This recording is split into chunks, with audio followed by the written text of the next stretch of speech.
I should say, and we're still here on the 3FM side. It's time for us to get into the big conversation for the morning. Daddy Lumba with Nuncio Chain Ope. You must drink in weight of the dry weather. Now, no, but at least you would have insulated yourself, briefly. Briefly. These are very powerful words. Lumba shares with us. A legend. It's just a shame sometimes the conversations and all of the rancor. Is there Busi opinion? I want to have a word with you. The rancor that's been happening. Busi opinion. I want to have a word with him. Because this guy is such fantastic. He's not okay. It's okay. Don't say what I want. Let's otherwise let's go to Parliament. It's okay. Exactly. And the House returned yesterday to. A lot of us had missed Parliament. I was home, or I was monitoring, and I was like, boy, I didn't realize I missed the legislature returning. You miss it. And all of the conversations. And it started off with the swearing in of the two Prof. new MPs, Salidu Seidu, and those of you on Facebook and on YouTube as well, you see Bernard Bediako Beidu and then Professor Alidu Seidu. You can watch the video on our stream as well. Yesterday, Professor Jampo had something to say about him that he used to be a student, and then he later became a colleague lecturer, and then it was under his leadership as the head of political science that Professor Jampo became a full professor. So he had very glowing. His students became his boss. Yes, and then he also uplifted him in the process. Such is life, huh? Very, very, very interesting. And they took their oath yesterday to become members of Parliament. Otherwise, they wouldn't have been recognized. Absolutely. And it was an emotional moment as well for different individuals because he also signified that the colleagues they knew they started the 9th Parliament with. So he's replacing Comrade Murtala Mohammed, my good friend. May he rest in peace. May God grant him Jannah. It's painful. Very difficult. But the parliamentarians, they want annual leave. How long have they been at home for this recess? This matter. I want us to hold our horses and hear the speaker first. Okay. Speak to the matter as to what he wants to do or what he is pushing for. Right. And then perhaps we can start. So let's hear from Speaker Alban Bagman. We say recess. They recede from plenary session to engage in the other functions of the House outside plenary session. So they don't go, members of Parliament don't go on holidays or vacation.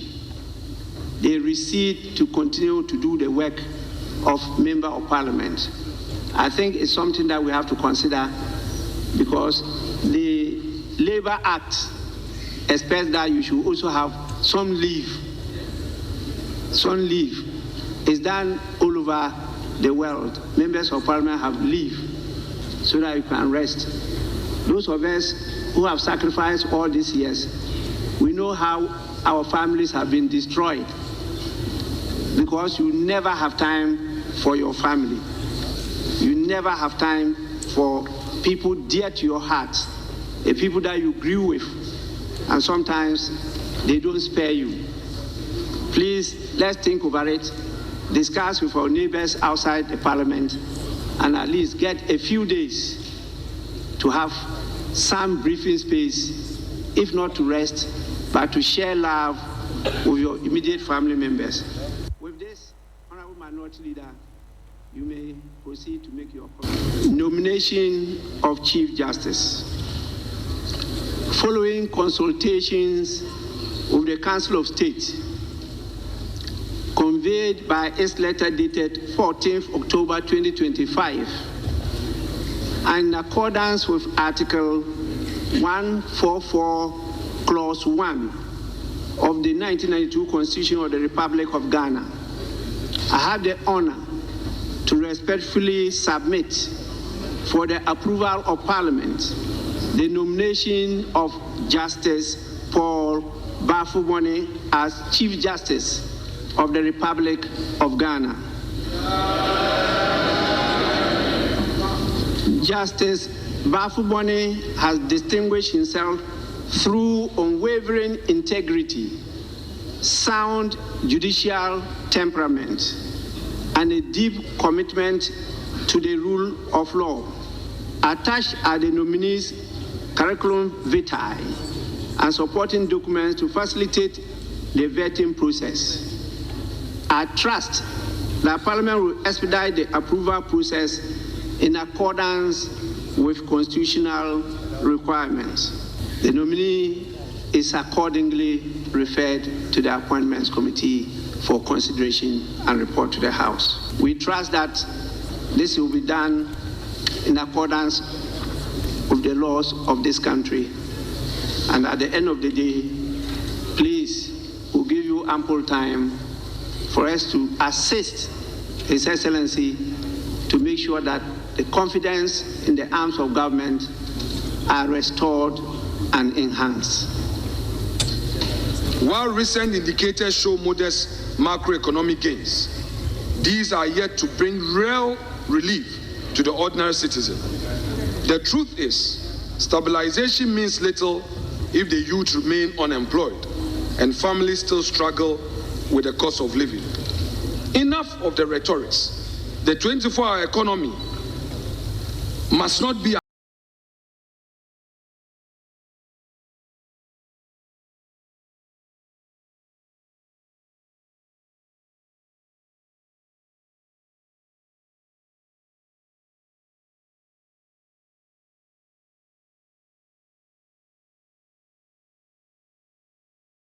the Speaker of Parliament and as well the minority leader who yesterday Futu. Yeah, Futu Member of Parliament, and he as well had a lot to say in relation to the return of the House, the removal of the Chief Justice, and whatnot. But perhaps you had wanted to get into the Chief Justice still lives in the Chief Justice's residence even after being removed. Yeah. Okay.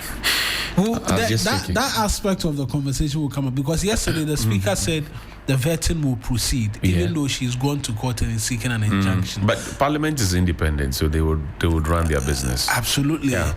We've seen in the past their hand was held when that case went to the Supreme Court, and so it'll be interesting to know what happens in this instance. But let's start off first with the Speaker on because the judiciary cannot be without a leader. Yes, and I mean Ghanaians deserve a substantive Chief Justice. That's right. That's what the Constitution envisions and enacts for, and so it will be very important to have that happen. But again, when this comes into context for conversations, the conversation about separation of powers and the independent arms of each arm of government, the CJ. The former CJ, I should say, going to the High Court and praying that, look, stay the hand of Parliament from being able to do this. The CJ has a right, I mean, to defend her rights also in court, etc. I think that the general feeling within the Ghanaian society seems to suggest that, well, Ofecho, you have overdone it. It's okay. Let it just go. You know. Some also think that, well, fight to the last drop of blood that you have in your system. And there are those who say that, look, this has gone past you now. Just let it go, so that. Again, I can't help but insist that she has her rights. She can go to court for as many times as you want. In the past, people have gone to court on her behalf. Vincent Asifwa and a couple of other people. She's gone to court by herself. As well. So, well, the courts are open. We live in a democratic society.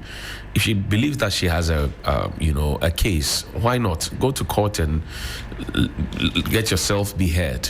I will go back to an earlier point I made. As head of the judiciary, she was the judicial service staff, for example, when all these matters came up. You saw our Christian mothers, you saw the Ghana Bar Association, you saw many other groupings come to the defense of the former Chief Justice, now removed Chief Justice.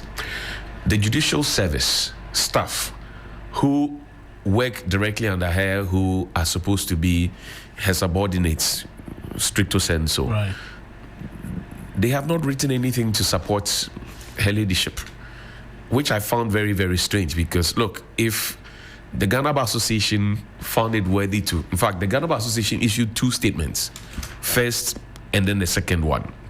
And then we have had other groupings as well. But the judicial service staff who work directly under her, because all these issues about misappropriation of whatever and all the things that are being held against her per Article 146 of the 1992 Constitution, she didn't sign the things off herself. There's an HR person at the judicial service that signed it off. There's an accounts person that released the checks. Yeah. Should they not be coming to her defense? If I don't know if you get what I mean, but so far they have said nothing, absolutely nothing. And I find that worrisome. Were they pushing her out and away, or were they holding her to support her? It's a big conversation that in fact, let me just add on to what it is that you're saying, that we are required, or not us, but the presidency is required to make public the proceedings of the Article 146 committee, which sat after a determination has been reached as to whether or not the prima facie determination which was made, which resulted in the formation of the committee. That's right. Because people have given different accounts as to what happened transpired there. And considering that the CJ believes her rights were violated, I've heard Thaddeus Sorry is a learned counsel, very respected within the legal fraternity, grant 2 separate interviews and seek to allude to some of the happenings there, making the points come off as though no rights were violated. Right. We've heard the lawyers of the Chief Justice as well speak and say things were not done right, that, and that. We've seen excerpts of some of the proceedings. I've been able to see that which involved the Council of State member and former Chief Justice herself, which I find problematic, because the former Chief Justice of the Republic, Her Ladyship Sophia Akufo, is a member of the Council of State. Yes.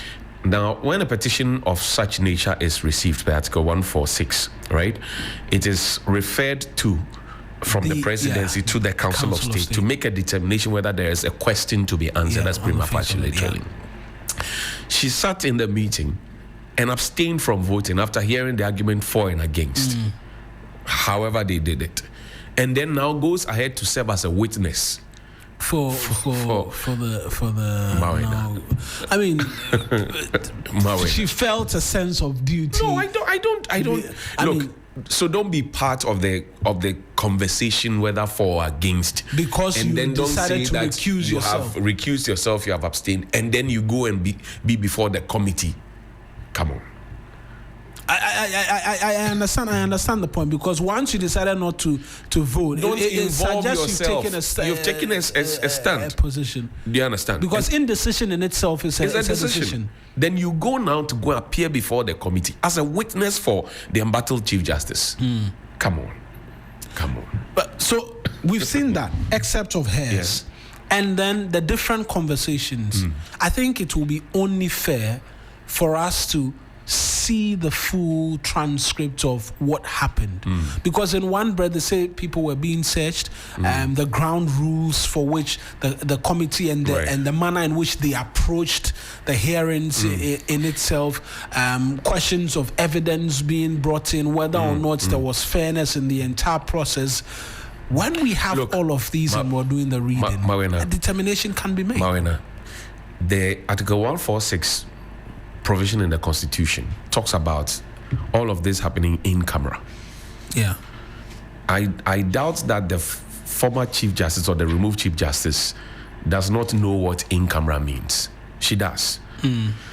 So how is disclosing the place of meeting of the committee in camera to us, the citizens? We did not need to know where this was happening. Yeah, that we didn't need. We didn't need to know where that was. But you came and gave us specific details of where the meeting was being held. In the right thinking of the framers of the Constitution, they said, don't show anybody, and it's this in camera. You don't need to know anything. So how did she now hold the press conference to be telling us of the full-blown details of what is supposed to be in camera? And we've heard from different experts, whether for or against, who said that singular action in terms of that press conference was a no-no. It's a no-no. It flew in the face of what the provisions of 146 was and all of that. But there are those who argue that at that point it felt the walls were caving in and injustice was being done. I will make no defenses for anybody, but I just only seek to bring the different angles. Look, I don't have any problem if we had followed the law to the letter. What happened, the press conference that happened, I look, and you saw people playing on the law is the law, thing that her leadership, said back in the day. People were holding her to it that, look, the law is the law, so why break the law? Why break the law? Why break the law?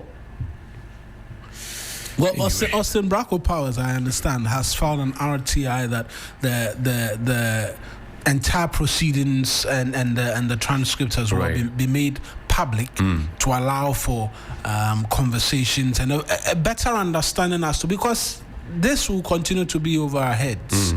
The claim that there was a certain injustice done in the manner in which the committees work. So lay bare the facts. Exactly. Let's see. And because the action has been taken already, and for counsel for the petitioner, Thaddeus Sori, says that, look, even the basis upon which the committee arrived at in recommending the removal of the Chief Justice, that didn't satisfy them.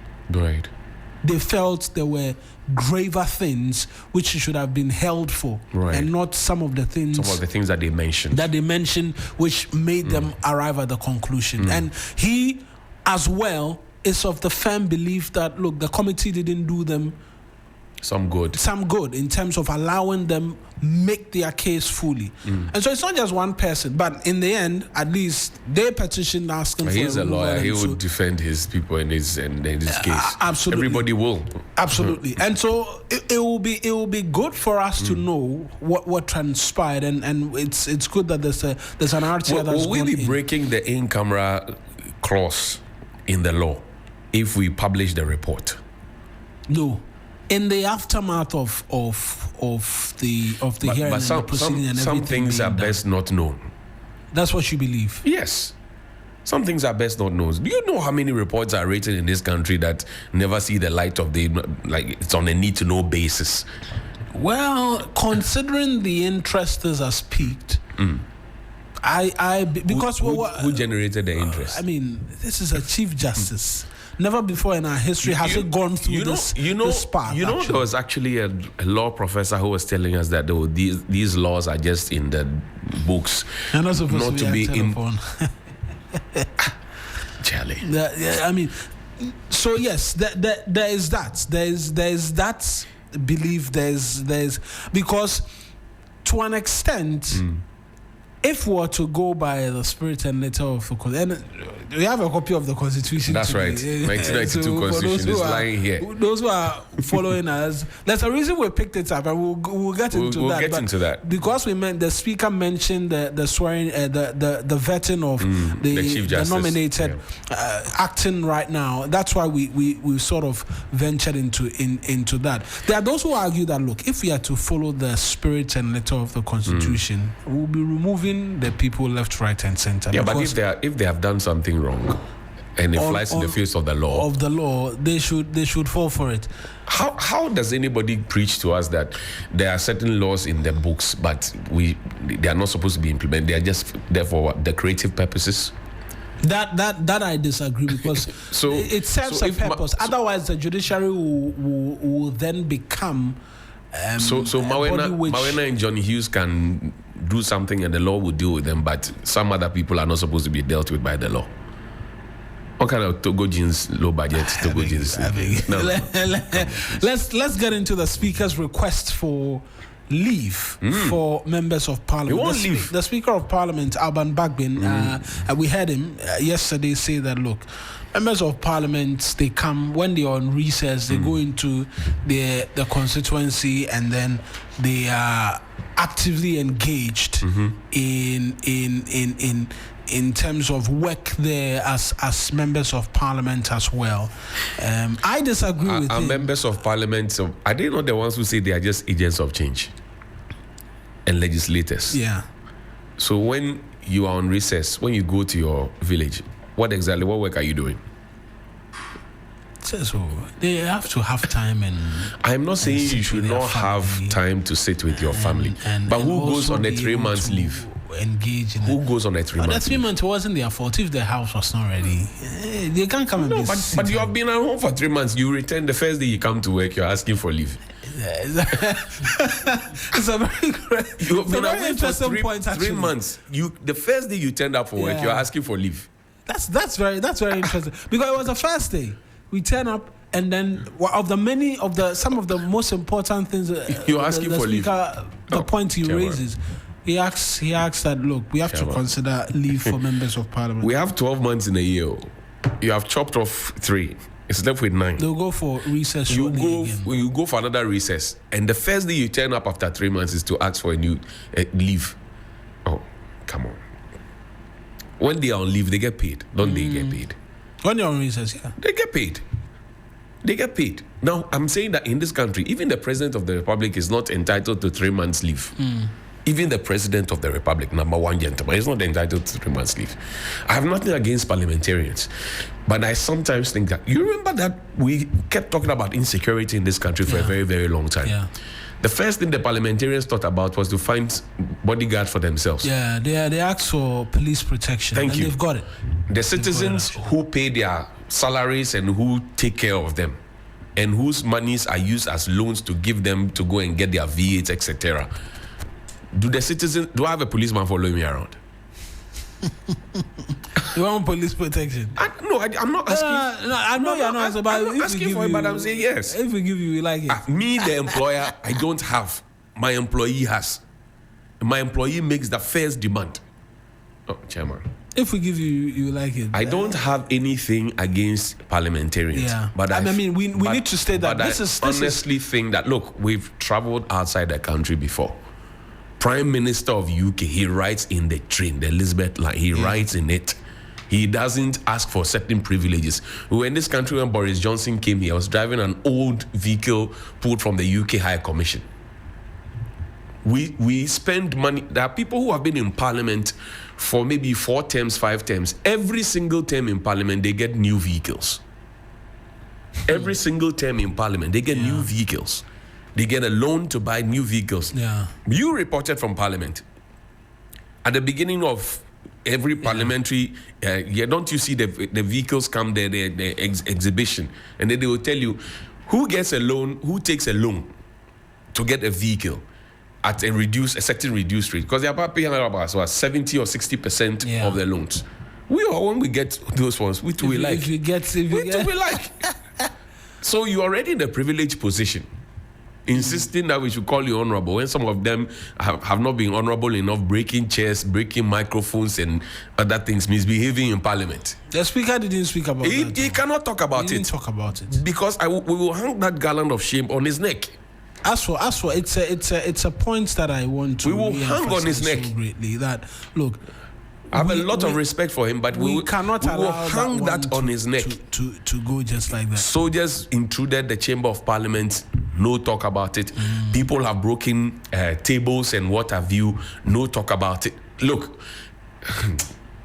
Let's do the counts. But I want to as well take on this particular issue, and there's a specific reason why I went to carry the Constitution and hoping to make meaning of what constitutes parliamentary work because of the recess. And so from Articles 93 up until somewhere 124, it speaks to Parliament, who qualifies to be a member of Parliament, the speakership, the parliamentary service, contempt of Parliament, amongst many other things. Right. It pretty much details what MPs are required to do. Yeah. Bills, being on committees, vetting, amongst many other things as well, overseeing the public purse, approving budget, amongst many other things. That's now, right. the bits I want to just highlight on and say that perhaps they don't need they don't need leave. No, they don't is need the leave. 117, where the Constitution says that, look, the only time you cannot arrest a member of Parliament it's when he's on his way to Parliament. It's when he's on his way to Parliament. Or from Parliament. Yeah. And the provision says criminal or civil or criminal process coming from any court or place out of Parliament shall not be served on or executed in relation to the Speaker or a member of blah, blah, blah, while he is on his way to attending at or returning from any proceedings of Parliament. I deduce this to mean that is the only time this book, which governs all of us, recognizes when a member of Parliament is working. Yeah. So the Speaker's definition of going into, and we have friends who are members of Parliament, does not constitute work. And so all that, when they are on recess and there is work to be done in the committee, that's right, they come and they do it, and that is parliamentary business. Right. When they leave and they go back to the constituency, that is grassroots mobilization. You are not legislating. Strengthening your base. To win the next election. Absolutely. Look, Mawena. And you have the MP's Common Fund to oversee its implementation, amongst many other things. Who goes to work at 2 p.m.? The time. You are bringing the time into the conversation. What time did we get to work? Who goes to work at 2 p.m.? Who? And still comes to ask for leave? Charlie. You turn up for work at 2 p.m. I understand the time is going to be revised. It's going to be brought back to 10. I'm saying that's far. 2 p.m. Yeah. That's when you turn up for work. That's when you show, that's when your work begins. You can make arguments about committee sittings, but you and I have covered Parliament. Some of the committee meetings, some people never turn up. Sometimes they turn up late. And they come to the committee meetings with excuses. We ought to be properly served. And if you go to the US, the House of Congress, at some point it was a problem even having members of Parliament show up in the chamber. And so low tenor, then there'll be conversations about every Monday is a holiday for MPs in this country. Yeah, because they recognize that you'll be returning from the constituency. Thank you. So who goes to work for 4 days, starts work at 2 p.m. and still comes to ask for leave after staying at home for 3 months? Fear. It has the argument has fallen flat. He fall flat. He fall God the speaker say Charlie. The argument he fall flat. The argument has fallen flat, and wait, we have to appeal to the speaker. There are more weightier matters. There are weightier matters. Matters that he has to be members of Parliament who, you remember somebody got an accident. Yeah. A member of Parliament. Yeah. Came to vote for E-levy. Yes, I remember. He said he went to stitch himself in the Parliament washroom. Yeah, and because they brought somebody to in an ambulance. Yeah. So they can come to work under such circumstances and they still won't leave. Let's get onto the phone. Sami Obeng is one of the Johnny says the leave arguments by the speaker, it has fallen flat, and so it has to be reconsidered. But let's get you onto the phone lines right now. Sami Obeng is the executive director of the Parliamentary Network Africa. Is joining us this morning on quite a number of issues from Parliament, and one which we've already begun to speak to, having to do with the mooting of the idea of leave for members of Parliament. We have been arguing, Sami, and been making the point quite strongly that, look, there is no basis upon which members of Parliament should be seeking to have leave days granted them out of the 365 days which make up the year. Thank you very much for joining us. Your thoughts on this as well, and then we zoom into the other matters from the House yesterday. Good morning to you both and to your cherished listeners. I beg to differ slightly from the arguments made on the leave matter and to make a few points on how it should necessarily be considered. So, 3 media employees like yourselves, Parliamentary Network Africa employees like myself, by virtue of the labor law here in Ghana, are entitled to leave days as part of our working arrangement as employees. Leave days are meant for specific things, for us to rest, for us to reorganize ourselves so that we don't burn out. And by members of parliament being Ghanaians like you and I, and employees like you and I, they certainly must be entitled to some form of leave. But then it begs the question, should we not be considering the number of days that they leave the chamber to go for recess as having taken some form of vacation or leave? Because then that becomes the main question. So yes, the rules or the laws requires that we all take leave. It is mandatory. It is supposed to be dealt with in that manner. Parliamentary staffers who support members of parliament have leave days, etc., etc. So if Parliament and Mr. Speaker wants to have considerations around these leaves, then a few things need to precede these leave discussions. Number one, we need to properly define their recess period and what it must be used for, so that we are all clear in our mind that those are also working days. Working days meaning that they would use those days for purposes of committee work, field visits, etc., etc. And we must commend Parliament because these last recess, we've seen that many of the committees have done quite a lot of field work, visiting various organizations and institutions that are under their oversight, mandate to be able to figure out what's going on there, and then to be able to put across a formal report to plenary, etc., etc. They are also supposed to use this recess to engage with their constituents, most importantly. And that engagement arrangement must be properly structured if they want to ask for leave days. So that we know that as a member of parliament, during your recess, X number of days are supposed to be mandatorily used for constituency engagement. We want to see how you engage your constituents in that regard. There must be templates around how these constituency engagements must be organized.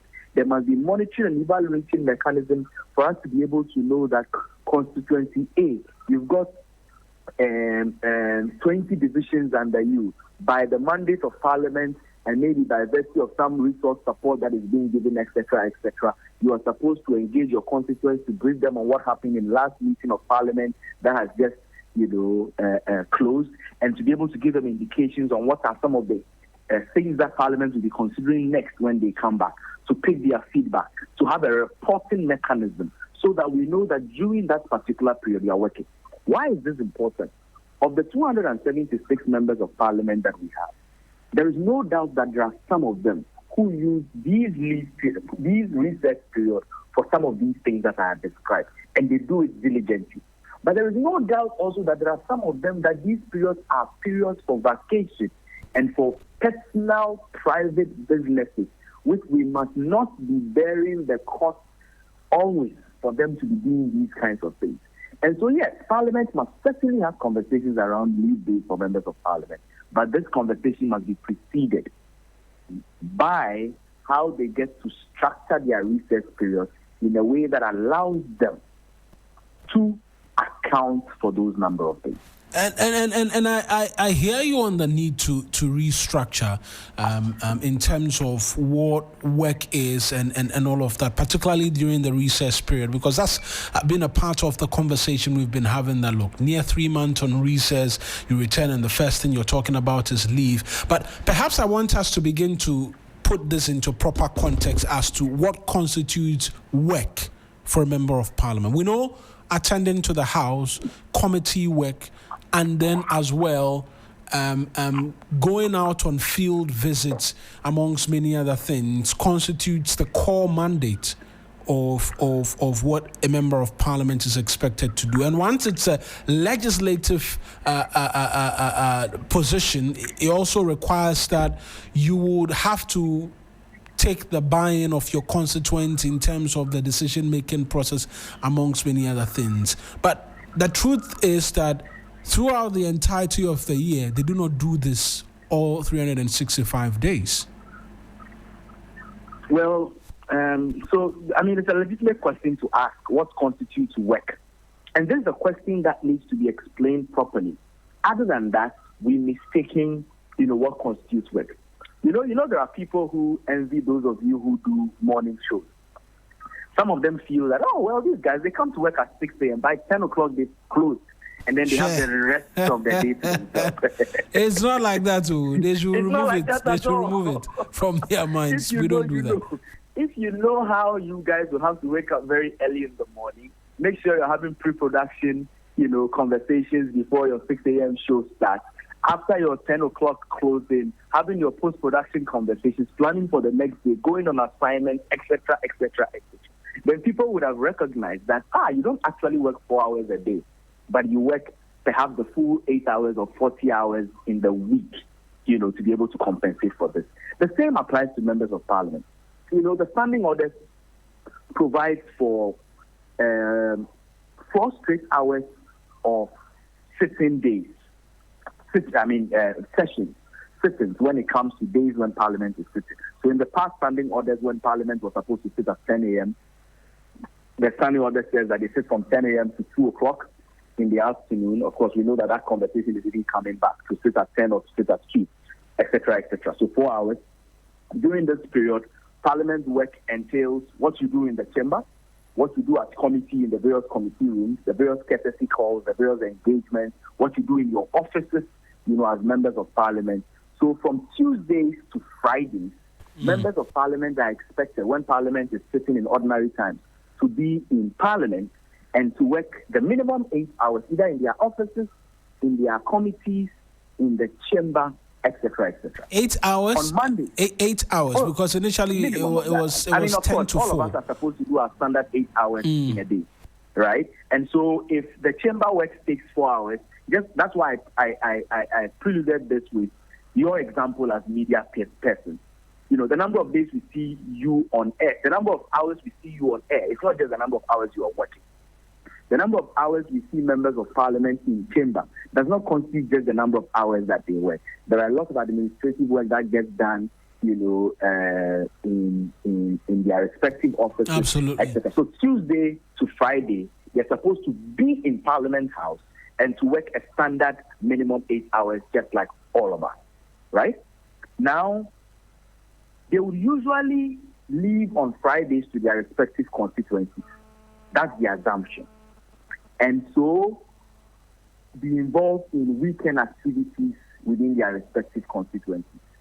And that's why Parliament ordinarily does not sit on Mondays, because the expectation is that by completing the weekend activities, they would use Monday to wrap up there and commute back to Accra so they can start their sitting days on a Tuesday. So many have argued that the member of parliament's work is usually a 7 days a week kind of thing.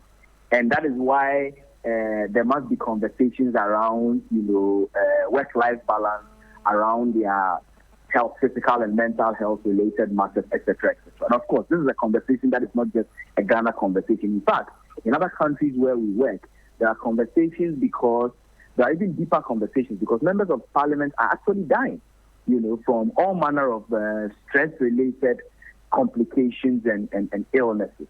And that is why it is in their own interest to properly structure their work. During HR training and workshops, I'm sure some of your listeners may have seen a very popular HR video that gets used. It's about a group of people who are packing items from the ground onto a truck, right? And you have many of them move, they'll pick the item, put it on the truck. And there is this one guy who would go to the item, pretend as if he's picking, then he moves back to the truck, pretend as if he's loading, then goes back, pretend as if he's working. So throughout the entire time, he never passed anything onto the truck. but keep pretending as if it's working. Right? And if we do not take care, there would be people like that within Parliament who the assumption will be that they are working but are doing nothing, and rather putting unnecessary stress on the many, many members of Parliament who are doing some amazing work. And so the work of a member of Parliament entails what happens in chamber, what happens in committee rooms, what happens even including on television and radio, because many of them usually will have to come for some of these engagements, which is part of the work that they do. Which it also entails some of the invitations that they've got to honor to attend meetings that those of us in civil society and other organizations organize and want them in. It includes the work they do in their constituencies, how they service members of their constituencies, while they are there, etc., etc. These things all are part of the work. But just like it is in 3 Media and it is at Parliamentary Network Africa, if we don't properly define what work entails, and there are no mechanisms to monitor what our staff members are doing, whether they are working or not, then there will be the consistent assumption that people are working. Meanwhile, only a few will be working, while others are just whiling away the time. And that is why this conversation is necessary. Right, and we've begun to have it, considering that the speaker has mooted the idea and we're beginning to see the reaction come forth. What should be the next processes? Which committee is expected to begin to have a look at this, to begin to formalize what work constitutes for members of Parliament? Then they can begin to look within the recess to say that, okay, your MP is on leave, and as to whether or not the constituent will even respect that is another question even that needs to be asked as well. So in the first place, with all due respect to the Right Honourable Speaker, a man that I revere and respect a lot for his contribution to Ghana's parliamentary democracy, etc., I don't think that Mr. Speaker should in the chamber be lamenting about MP's leave when, in fact, the effort at kicking off this conversation should be resting with his office and the administrators that work within Parliament. There is a House Committee of Parliament which is responsible for members' welfare and related matters. There is a parliamentary service which has hundreds of members of staff, including a full-fledged administration department, a full-fledged HR department. There is a Parliamentary Service Act which speaks to how staffers of Parliament need to be dealt with and all of that. And so these are arrangements that already exist even for members of staff who work with members of Parliament. And these members of staff, by the nature of their work, whenever Parliament is sitting, are also there. They are the ones servicing the committee secretariats. They are the ones servicing them at chamber, etc., etc. And of course, when it is recess time, they also do not go on perpetual holidays because it's recess. They take their regular leave during that particular period, get involved in other work that needs to be done, etc. So the House Committee of Parliament, the leadership of Parliament, the whips, who are the class prefects, so to speak, of these members of Parliament, the parliamentary service, the HR department of Parliament, etc., must have these multi-departmental conversations around this subject matter with the members of Parliament heavily involved. And with it being transparent enough for us to know what to expect of our members of Parliament, so that I know that if my MP is supposed to be on leave, this is the process for which he's supposed to ask for time on leave. Then we also know how we are able to manage it so that people don't go disturbing their members of Parliament while on leave. Because it's in the interest of these MPs themselves. Right. Sometimes people think that MPs must be working 24 hours a day, 7 days in a week. So anytime I call on my MP, he must be willing to deal with me and the matters that relate to it. It's because that's the impression we've given to them. And until we are able to make these things properly structured, we may not be able to have the kinds of results that we are looking at. So all the systems and structures are already in place in Parliament for them to go about this process. The only thing that is left is that they must be transparent about it and must be informing the public about it every step of the way. And they must take the bull by the horn. Absolutely. Let's just switch lanes quickly on a number of things the House is expected to do outside of the leave conversation. We're expecting the anti-LGBTQ plus bill to make a return. Yesterday it was supposed to have been tabled. I just have to check appropriately again whether or not that made its way to the floor of the House. Considering the challenges the House had to go through in the 8th Parliament over this bill alone, from the memoranda that made its way into the legislature to Parliament's hand being stayed in terms of whether or not it could transmit the bill, what would you advise? Well, many people know my position on these number of bills that His Excellency the former president refused to accent to. And many people know that we have expressed here at Parliamentary Network Africa that the former president was wrong, and Parliament also failed to take advantage of the opportunity to point to the former president what really the law says so far as these things are concerned. And all of us as various stakeholders also refused to test the constitutional arrangement on this matter. And that's why we are where we are, right? However, it's a new parliament, and parliaments generally are clothed with the responsibility to legislate. And so if you have on the order paper of Parliament the indication that says that Parliament is likely to consider a bill, which includes one that they failed in their last attempt on, that is standard practice. It doesn't always mean that the day that these things are advertised becomes the day that they get actually done. The order paper usually, or the order paper or the what they call the business statement, which gives an indication of what Parliament is likely to do in a particular week, is meant as an indicative document to point us to what and what to expect, so that those of us also who have interest in these things can plan ahead of time for it. So I really do not think that because it found its way on the business statement and on the first day of Parliament coming back, it has not been necessarily tabled. Is anything suicidal. However, when Parliament is to deal with this particular matter, Parliament is to deal with it with the understanding that there are many, many interests around these things. There must be active citizens' participation on this matter. Fortunately, for this bill, or some of the others that the president also did not assent to, there was extensive work that was done by Parliament around these matters before the last Parliament actually had its tenure ending.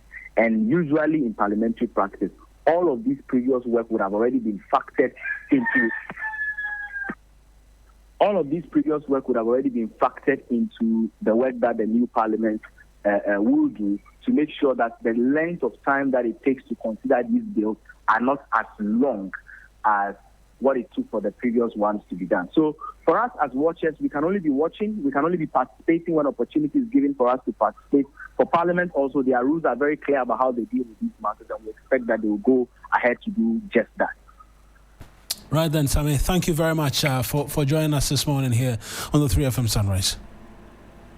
My pleasure always. That's Sammy Obeng. He is the Executive Director of the Parliamentary Network Africa, speaking to us this morning on the very latest from the legislature. Let me bring in Ebo Bachman as well. He's a senior communicator, the United Party. Ebo, thank you as always for being a part of the show. We're talking MP's request for leave and whether or not the Speaker returning, and whether or not MPs actually deserve to go on leave. Let me rephrase. If I say deserve, then I'll be seeking to suggest they do not deserve. But the conversation has come up that we need to begin to look to giving our members of Parliament some time off while they are in office, because it appears the work is draining and is all year round and engaging all throughout. But don't they go on break?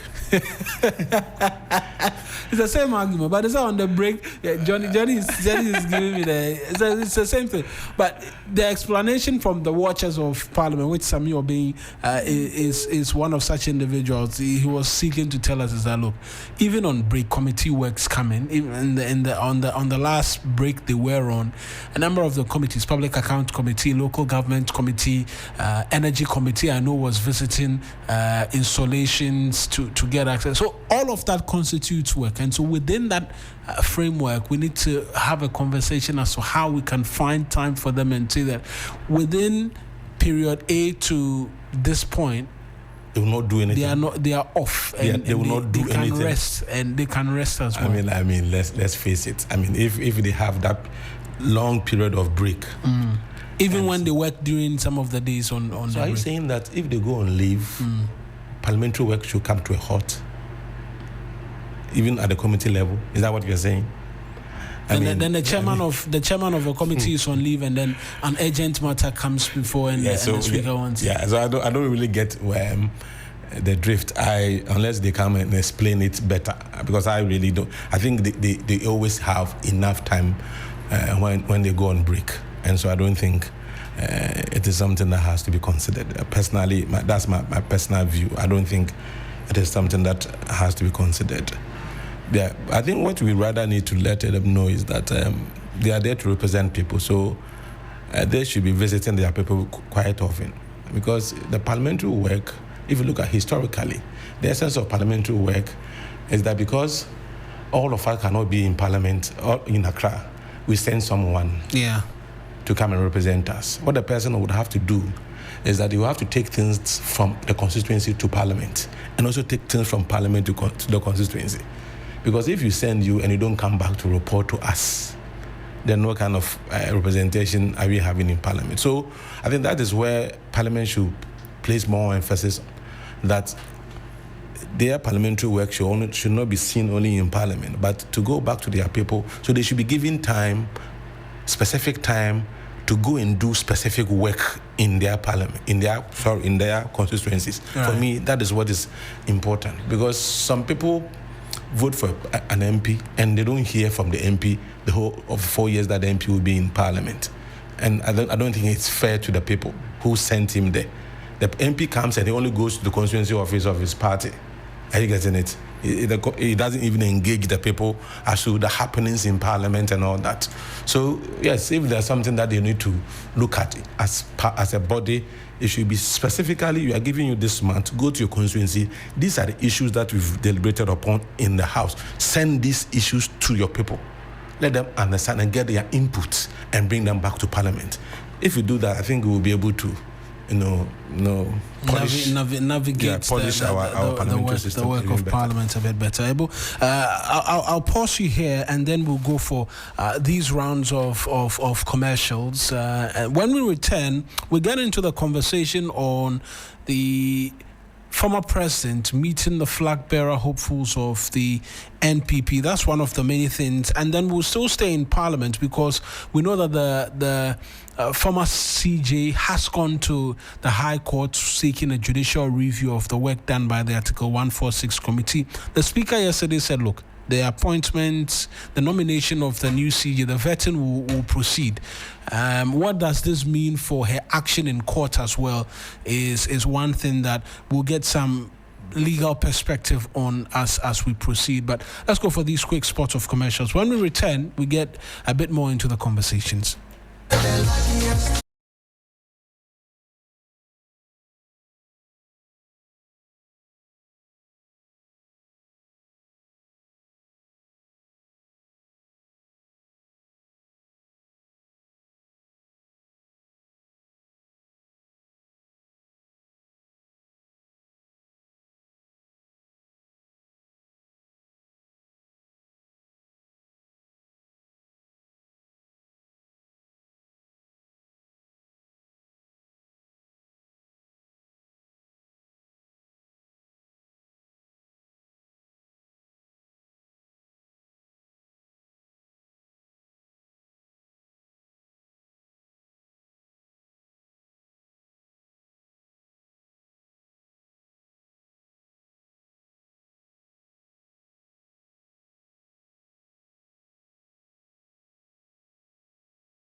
On how you can get some money into your pockets this morning here, kind courtesy the luckiest Africa.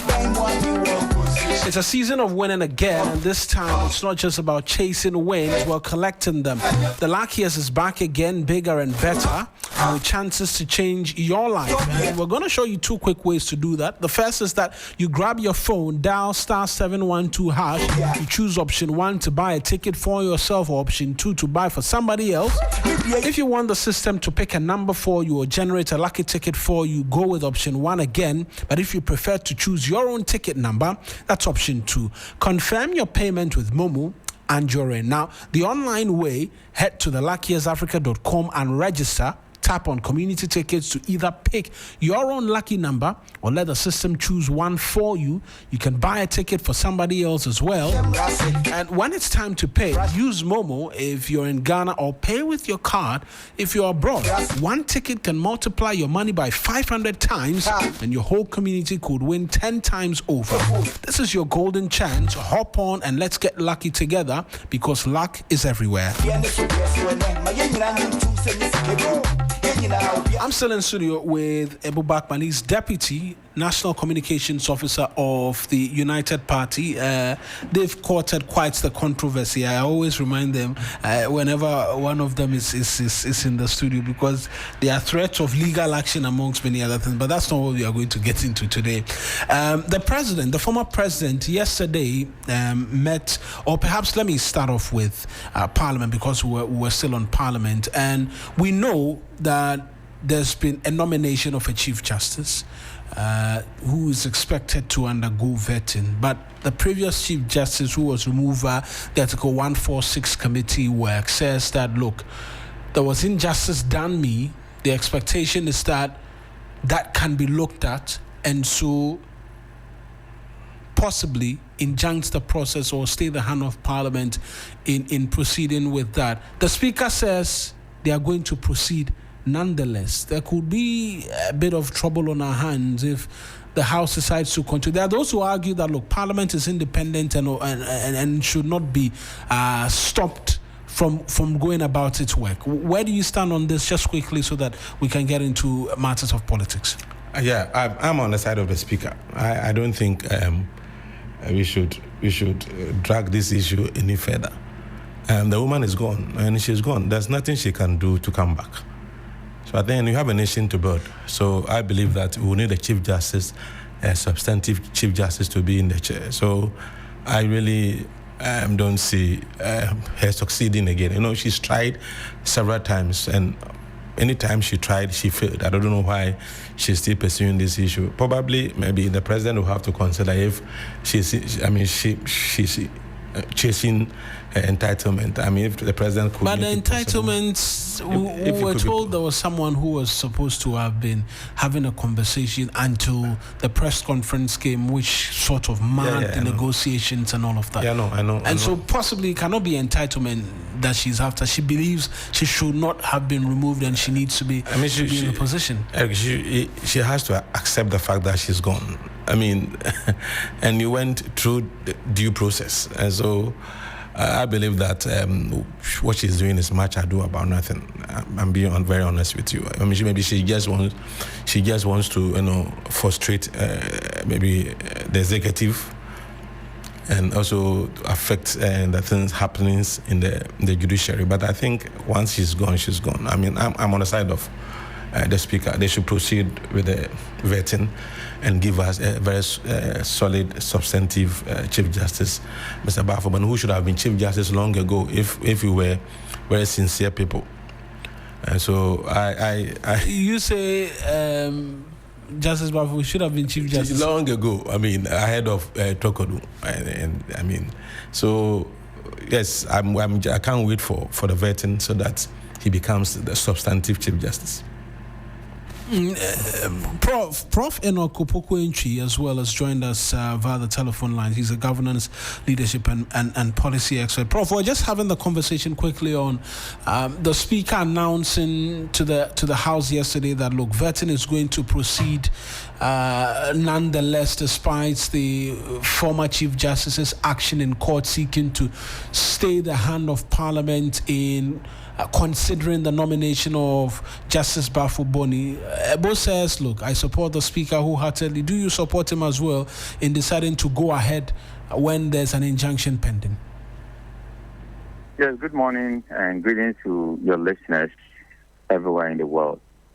I agree with the Speaker 100%. He's doing his job, and the President has done the right thing by going through the approval of the Council of State to bring him to the floor of Parliament. Now, the committee is going to sit down and assess his validity and his competency for the position that he's been nominated for. And I know that definitely they are going to approve him to become the substantive Chief Justice. So yes, the Speaker has done his job, and rightly so, because the appeal by the former Chief Justice was dead on arrival. If you look at our Constitution, when the President makes a determination going through all the constructs of the law, then appealing that position wouldn't change anything. But what if the Speaker is deciding to proceed because the House has not been formally set? Because between now and when the appointment committee could sit, the CJ could go to the court and say, look, the harm which I believe will be caused me if this action were to proceed, the legislature is seeking to go ahead with it, hence give me the injunction so that I go and serve it on them. Then that could mean that Parliament's hand will be stayed. But because he's not been served, he's deciding to go ahead. Well, your question has a lot of big English in there, but the simple answer is that what does Tokonu want? What I thought that she wants? You've been drilled through this process, and I think that she should be tired of this and say that, okay, I tested the law, I went through all the processes and did not win. So I've made up my mind. And then you go and live your private life. Why she thinks she's still entitled to this and that nobody should be made the substantive Chief Justice. So you have been fired. Are you saying that the Supreme Court don't need a Chief Justice? Is that what she's trying to determine from the court? So she cannot stop the President from doing what the President has done. The President never erred in the process. Remember all the appointment committees giving her the time to respond. Everything went through the tenets of the Constitution. And everybody who is in public office should know that once there is an appointment in the Constitution, there's also a provision for dismissal. The President can be dismissed. As we speak now, somebody has sent to Parliament that he wants the President to be impeached. You've heard that story. They will determine whether that is valid or not. The Speaker himself can be taken out of office. So all these provisions have been made in the Constitution. And if the provisions have been followed and the former Chief Justice have been fired, and are we saying that we shouldn't have a new one? So I don't even understand this process that we are talking about. She has been fired. That is the word. So we need a new Chief Justice. And the process has started. Now the Chief Justice, Bafo-Boni, has been introduced to Parliament. The Speaker has no choice but to refer him to the appointment committee for vetting. And then the appointment committee will vote whether he qualifies to be the Chief Justice or not. Once they determine that he can be the substantive, he is sworn in, and we have a Chief Justice. Considering the minority's position, because yesterday we heard the leader raise questions about the removal of the Chief Justice and their disagreements with it, would we see that bipartisan nature of the appointment committee when it does so happen that they sit to consider the nomination of Justice Paul Bafo-Boni? I think that the minority will always have a say, but we also say that majority carry the vote. So in the appointment committee, it's not just NDC people alone. We have NPP people also in the appointment committee. They are going to sit and make a determination. They will question him. They will ask about his opinion on all that has happened in the Tokonu era. But you can tell that Tokonu's era has been very porous. And if you create that kind of toxic work environment, there's no way that any leader will let you go back to the same toxic environment that he created. Imagine that Tokonu was set free and come back to the same Supreme Court to chair. She was saying that he wouldn't receive fairness. She has sent even a colleague to court.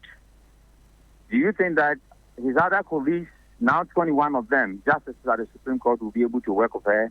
The answer is no. So even the toxicity of what she has created there do not qualify her to come back. Now we leave this to the committee, the appointment committee. Once they vet him and then they vote, if majority says yes, he should be the substantive chief justice, we don't have any option but to swear him in to become our substantive chief justice.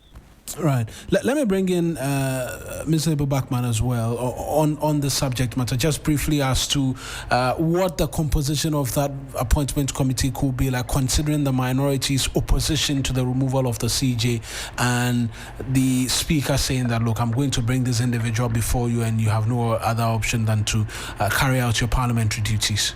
I think the minority should be part of the process. I mean, they are supposed to be part of the process.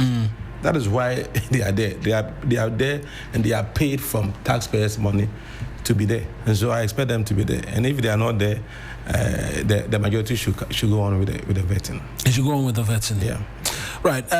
Let's move away from this. This was just a short one with respect to the happenings from Parliament. But yesterday, the spokesperson for the office of the former president, Fatima Abubakar, issued a statement saying that the former president had met all 5 aspirants of the opposition New Patriotic Party as an attempt to urge unity and that the issue should be based on the campaigns and the likes.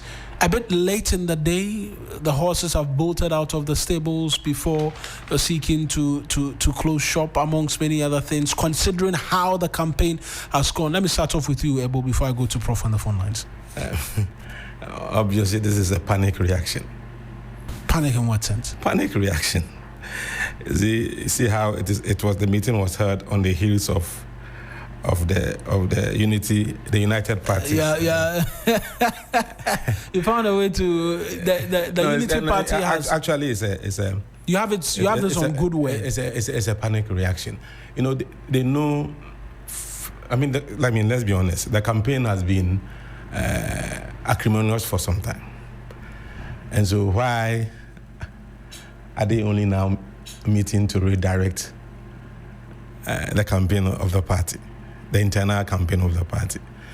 It's because they know the effects of what they are doing, and that if they continue to do what they are doing, with the coming in of United Party, we are going to be the consequential beneficiaries of their own doings in the party. So they want to be careful with the way they approach this, because some of them and some of their supporters have openly come out to say that if things don't go our way, then United Party is the way to go. And so that is scaring them, and that is why the president will have to meet them to, as it were, redirect them, that do things right, so that we don't stand to lose if after the January 31st, things don't go the way some people expected. So fine. I mean, it's good they are doing that, because if you look at what is happening in the party, honestly, those of us who were in the party and from the very beginning who were with the party since 1992, if you look at the happenings in the party now and you compare it to the time we started the party in 1992, even up to the time President Akufo was the leader of the party, you could see there has been a sharp, if you like, a difference in terms of the values and the principles that underpin the formation of the party. I mean, look at the kind of insults, the kind of words that are being used against each other on the campaign. I mean, we've had campaigns, internal campaigns in this country, but the kind of, campaign going on is quite worrying.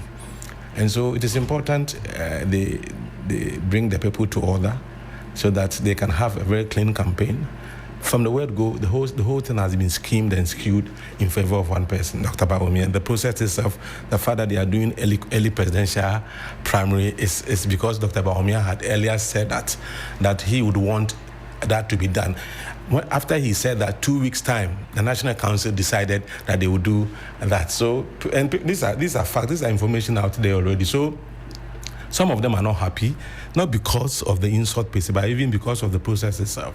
I mean, you have a party, for example, that has come out with its own code of conduct and says if you are an executive member of the party, don't openly support any candidate. You've seen two national, regional executives doing that. It's even beyond the regional executives. You have a situation where youth organizers of the party went and bought form for Dr. Bawumia. Youth organizers of the party across the country went and bought, and you national executives, you received the money, you gave them the form. So clearly, there's some things are not being done right. So honestly, I can only wish them well. We are there.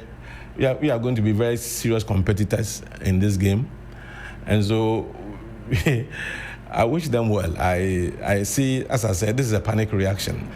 But if they're able to come out clean, I think it will go a long way to help the party. But if people still feel aggrieved that things have not been done right, we are there. We'll be welcoming them. After all, this is the NPP deviated from its original tradition, which is the UP tradition. Because if you look at the history, UP tradition started with 7 political parties. But the current NPP, if you listen to them, they say their tradition is Dankwa Dombo Buzia tradition.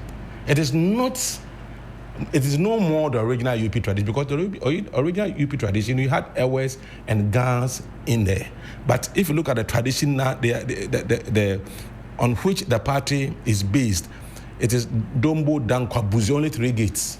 And if you listen to them carefully, the argument they are making is that Buzia person has come, referring to Akufo, Dankwa person has come, referring to Akufo-Addo. Now they are saying Dombo person is the one who is supposed to lead the party. When they finish, they'll go back again. It's still going to be Buzia, Dankwa, Dombo tradition, and that is a clear deviation from the core yes, UP tradition. The UP tradition, right. And that is why. So our message is very simple. If you claim that UP is your tradition, UP has come. Why don't you come and join your tradition?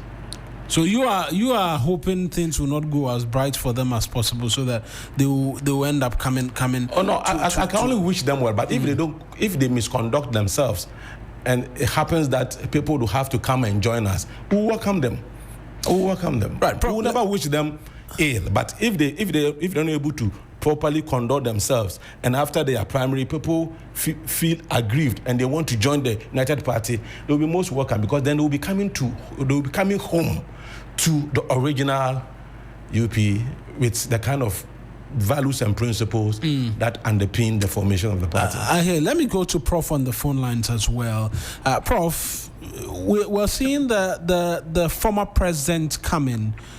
For many, for quite a while since the party lost the elections, it has been evident that there's a lack of leadership somewhere. Reason why even the campaigns have degenerated in the manner that they have. We're seeing persons breach rules set up by the national executives of the party in openly campaigning, amongst many other things. How important is it that the former president, is beginning to step in to try and stem the tide in terms of the acrimony which has been witnessed in the party over the last few weeks and months? I think this is a very important topic that you were discussing. If you look at every president and former president, when they are in power, they try to build an empire. So they try to help people to go to parliament. They try to help people, push people into the Supreme Court. They also try to get people around them, the executive, that they can trust, because politics thrives on the principle of good faith. So the empire that they build is Nanado's situation is work with all of them, except maybe Kwame Japan, but he's worked with all of the other candidates. He appointed them to positions. Most of the contracts that Ken received, Nana Addo was aware. So don't underestimate leadership, especially when it's political leadership. They are aware of every situation, from the board to contracts and everything. Just that sometimes they don't have the right people around them. And those people block others from having access to these leaders. And unfortunately, most information that goes to them is filtered. That is why John Maxwell says that leadership is lonely at the top sometimes. So yes, the empire that he built and the people he was trying to talk to is that there's polarization. You guys are not united in your campaign. So the word he used was that I'm happy to break bread with you and then to share how you can unite and campaign. If you look at the shakiness, I just want to bring a very low word so that everybody can understand. The UP tradition, the name that Alan has taken, has shaken the foundation of NPP. So you're talking about a united party that is not united now. The tradition has been broken. And we know from peace, so tradition always goes on. But this tradition is not going on, it's been broken. Why? Because sons and daughters of that tradition have seceded, they've broken away. And now they have taken the name, the old name, United Party. And others who are pleased, others who were mafias in the NPP administration, those who contested for parliament couldn't get through, those who were suspended through any dubious means. I remember some individuals in Koforidua protested against the MP there. The MP made sure that the police got them into police cells. And those guys were suspended from the party. Now they are saying they should come back. All these guys can find a home in the UP now, led by Alan Martin. So you can see that there is another home because they are all coming from the same tradition. That is why the sense of urgency was for a former president to meet these candidates and tell them, say, that, look, we have a situation. And the situation is that whilst we are fighting among ourselves as to who to lead us, another part of us that broke away are united now, have taken the name, and they are in the news. Everybody is talking about Alan now because he has rebranded the party, the movement, to become a party, and he has also taken the old name. So let's unite and find a leader, else it takes away our glory. So I think it was the step in the right direction by meeting all these candidates and talking to them how to unite and do a civil campaign, and also affirming that if they lose, they will still stay within the NPP. But the question which will continue to come up is it too late in the day? And I ask this because we have all witnessed some of the commentary which has characterized this campaign, to the extent that persons within the party have asked some of the groupings that, can you return and support the party when your candidate does not win?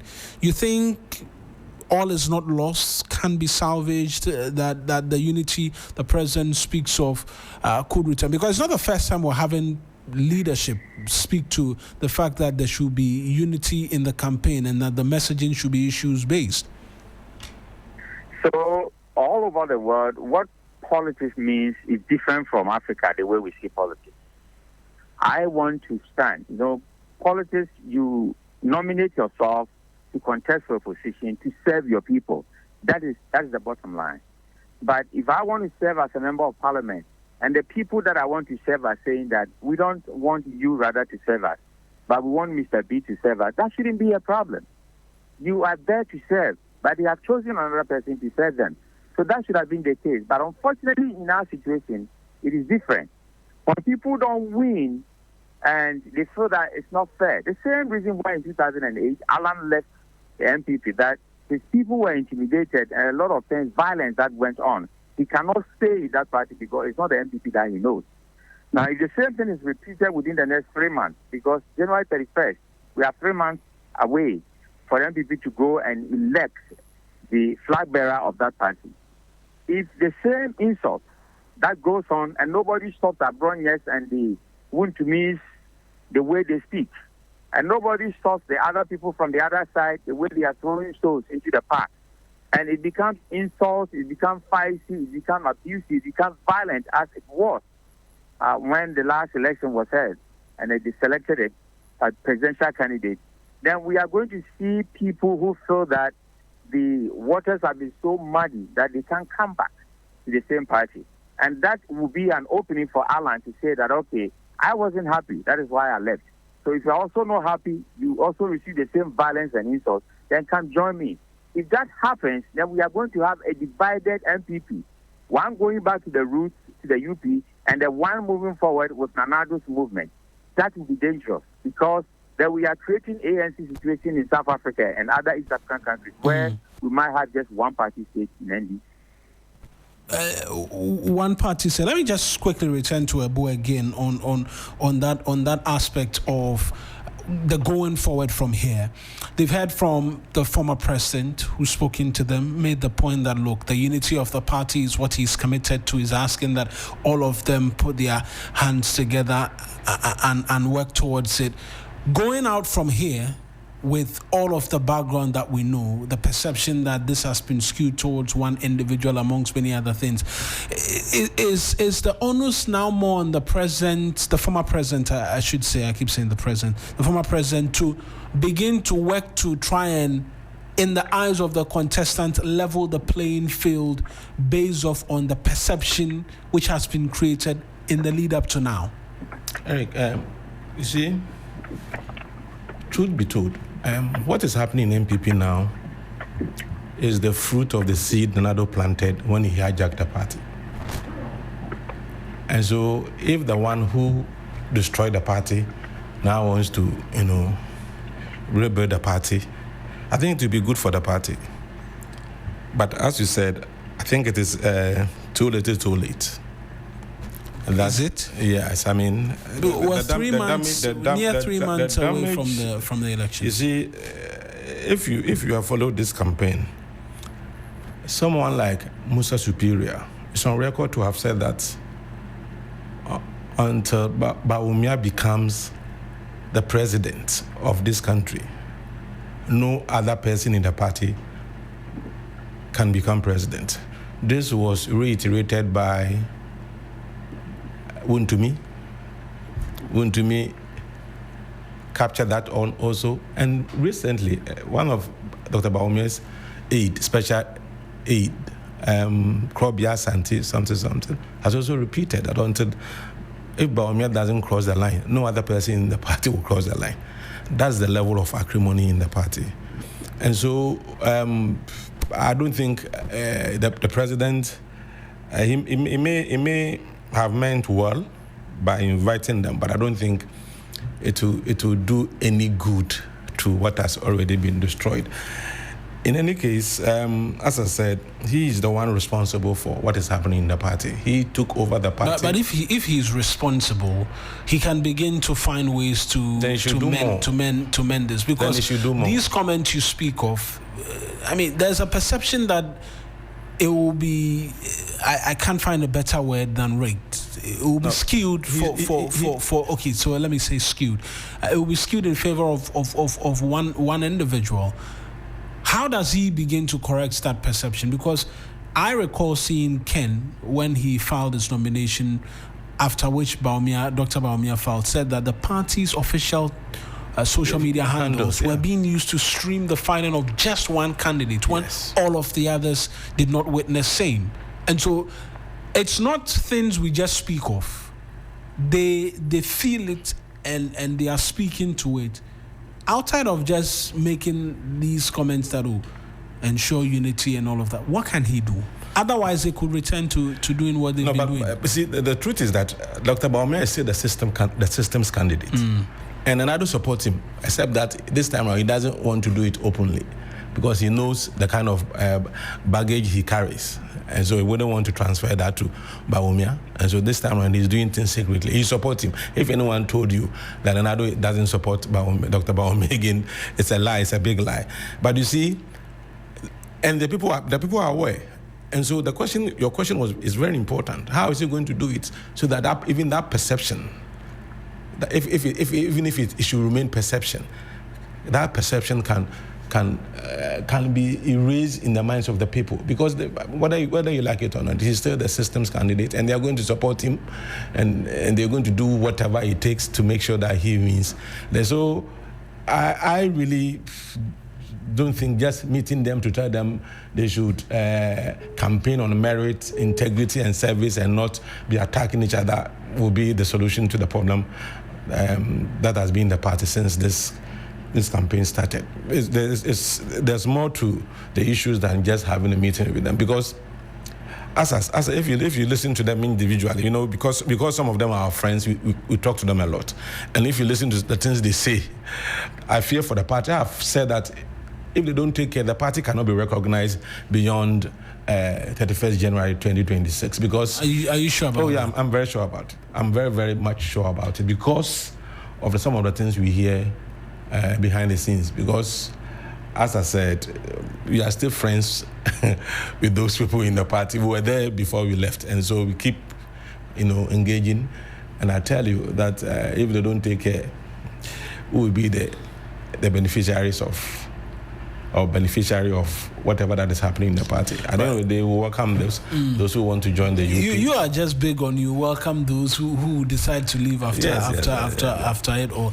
But unfortunately we've lost Professor Enoch entry on the telephone lines. We're just trying to wrap up here on this morning's edition of Sunrise with respect to the conversations we've been having.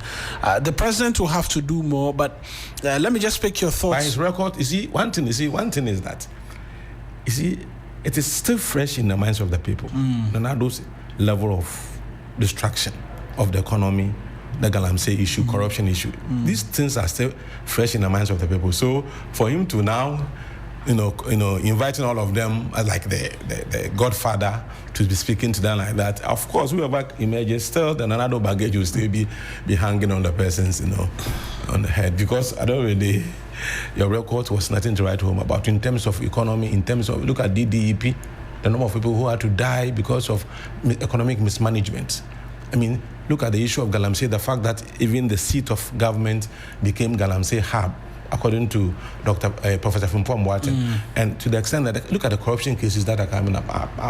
I'm told today, Attorney General will give us the Attorney General, the Rumble in the Jungle version of his media engagement. So I'm saying that the man's record, if he doesn't disconnect or dissociate from those contestants and he still wants to be the godfather over them, I'm telling you, what he's doing is that he'll be remembering Ghanaians that this NPP does not deserve to be given any chance again, at least 20 years or more, given the fact that when they had the 8 years, I mean, you see, what struck me was the Auditor General's report. Right. From 2018 to 2024. We've seen it's been skyrocketing. The recoverables and the administrative irregularities were over 81 billion Ghana cedis. Yeah. And under your watch, or on your watch as the president. So he slept over the job. So I mean, we are talking about the public service. What pertained in the public service? Look at the issues that have come up through YOCO, the NIB, and the OSP's office and all that. If you put all of them together, you ask yourself, did they actually have bed in the offices on which they were sleeping? Because it's like someone virtually slept on the job. And the result is what you have now. Look at do you know what 81 billion? I've not talked about the $97 million that was spent in digging that hole. I've not talked about that one. But I'm saying that, do you know how much 81 billion, if you had done this properly and you had kept that money, these are money, this is Ghanaian money, hard-earned money that was stolen by people. And I'm saying that do you know how many schools, how many hospitals, how many kilometers of roads 81 billion Ghana cedis could have done for this country? But the point is that somebody was given power and authority of the state, and the person slept on the job. And the same person now wants his party. If you listen to him, he said they will have to mobilize quickly so that they can come back to power in 2028. And I'm saying that Ghanaians, his performance is still fresh. All of that is fresh in our minds. Ebu, thank you very much for deciding to join us and be a part of our morning today. It's always a pleasure to be here. It's always a pleasure to be here. The UP, you say you're open to a lot more memberships, a lot more persons coming through joining the party. Oh, since the announcement, if you like. There are those who say, have you gotten your certificates properly? Yeah, you've got a provisional one. We've got a provisional one. Right. So the name has come to stay. Right. If I want them to go to court, if they don't go to court, we'll call them cowards. We want them to go to court and fight over the name. Right. If they so believe that truly they are UP tradition. As I said, they have deviated from that very tradition. 7 political parties made up the UP. Now you have only 3 gates, which is NPP tradition. So we have come. They should just come home to UP.